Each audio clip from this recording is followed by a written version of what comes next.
My name is Nikolas Gvosdev.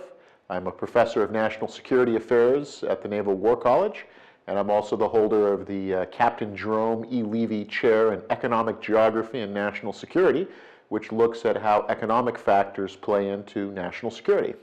The Loisach Group this week, we're talking about re-engagement with Russia from the German-American and, of course, the Russian perspective. Why is this an important conversation to have? It's an important conversation to have now because the world really is in flux in a number of areas. Certainly the situation in Europe remains unsettled, the situation in the Middle East, the situation in East Asia. Whether you like Russia or not, whether you think Russia in the long term can sustain itself, right now it's a player. It's an important military player, it's still an economic player, it has some soft power capabilities, it certainly has cyber capabilities as we've seen. We need to be talking about them and to them about rules of engagement, where are there areas where we can cooperate, and if we disagree on things, how we're going to handle those disagreements. And right now, we don't have any of that ground laid. Nick, I know one of the ways we're going to be examining this is through alternative futures. Can you explain this concept in, I guess, layman's terms, and why is this an interesting way to examine this issue? Sure. Alternative futures as a drill to try to think about what might happen developed because we have a tendency to assume that the future will look a lot like the present. We often look at the way things are now and say the future will just be like it is today with maybe a little bit of change. Alternative futures allows you to completely speculate by throwing in game changers. What would happen if a giant meteor crashes into the side of the Earth and disrupts the climate? That gives you a chance to game out what an alternative future looks like. In a political science context, what we're doing here is to look at things like what would happen if Presidents Putin and Trump at a summit meeting were to go off into a side room and come out with a completely grand bargain settlement that would catch everyone by surprise. How would we react?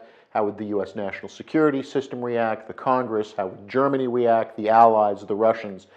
When you postulate an alternative future, it allows you to work through what you think the key variables are, what matters, and if you were to change things, what would then change outcomes. So it's a way of, when you work with an alternative futures approach, it's a way, you're not trying to predict. It's not prophecy. It's not the great Kreslak looking into a crystal ball and saying this is what's going to happen. It's more of an exercise to allow you to think through the ramifications of different game changers that might happen in the near future. So what are the pros and cons of possible alternative futures on this topic? It depends on who you talk to. This is what makes these dialogues so very interesting because with these different possible futures, there are clear winners and there are clear losers. And depending on which future you pick, who the winner is and who the loser is will change greatly. So for example, if you say that the future is going to be a grand bargain on Ukraine, where Russia, the United States, the Europeans all come to an agreement on, say, neutralizing Ukraine, where Ukraine won't be allowed to join NATO, will not fully enter the European Union, will be encouraged to do more, to cooperate with the Russians.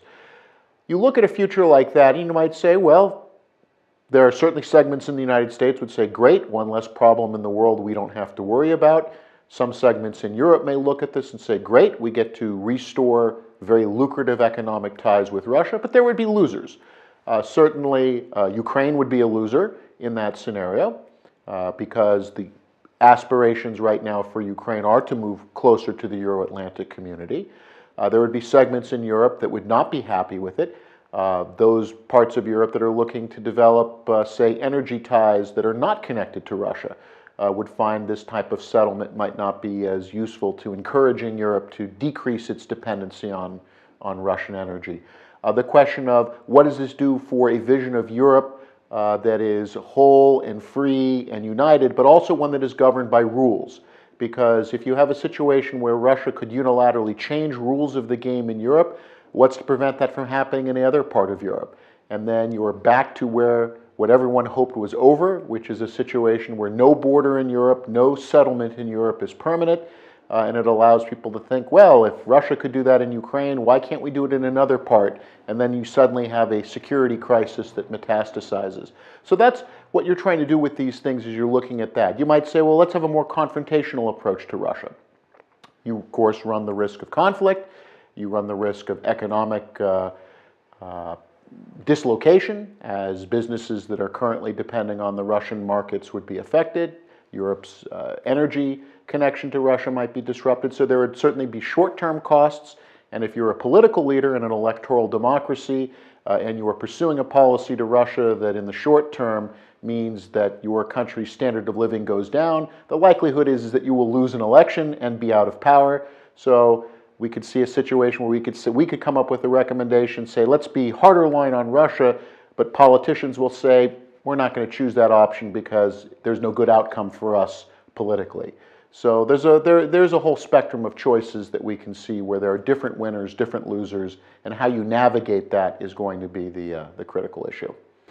Do you feel there's a consensus building in this group as to which, I guess, alternative future to pursue? Not yet. I think that because there are differences not simply between European countries and the United States, but also within all of them. The divide is not really between countries, but within them. So that in the United States, you have, on the one hand, groups in both parties, and it's bipartisan, that say we have to be stronger against Russia.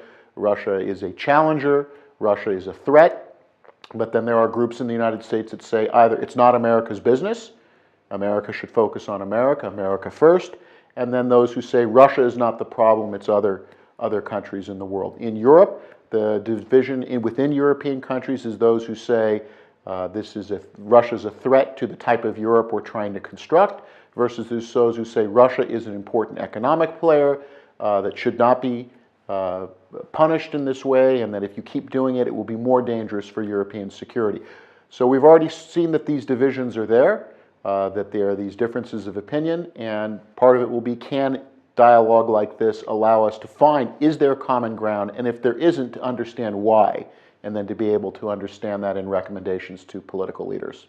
What do you think this group should produce when it's all done? When it's all done, I think it should produce some concrete guidelines for political leaders. It's not enough anymore to simply analyze what went wrong in the relationship.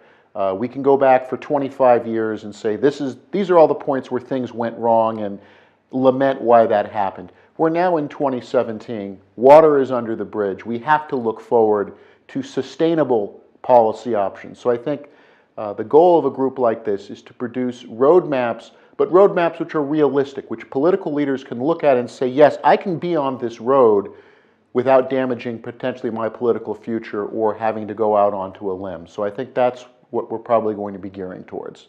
Is there anything else that you'd like to say about the Loisach Group or the work that's being done here the next 2 days? Sure. One of the things I think that's important about groups like this is you need the critical mass of the transatlantic relationship right now in this group represented by the United States and by Germany, and then ultimately expanding to other key European partners. We need to have this dialogue now between us before we can then go and have this with Russian colleagues, because if we don't have a transatlantic position and understanding, then all we're going to do is talk with Russians and there'll be no constructive outcomes. So a group like this allows, in a way, it's kind of like a preview, it's kind of a test run where within the friendly confines of the transatlantic relationship, it's possible for Americans, Germans, and other Europeans to really have frank conversations, to really hash out what the issues are, and then be able from that to then approach the Russian side from a position where we have a consensus that then we can dialogue more effectively with our Russian counterparts.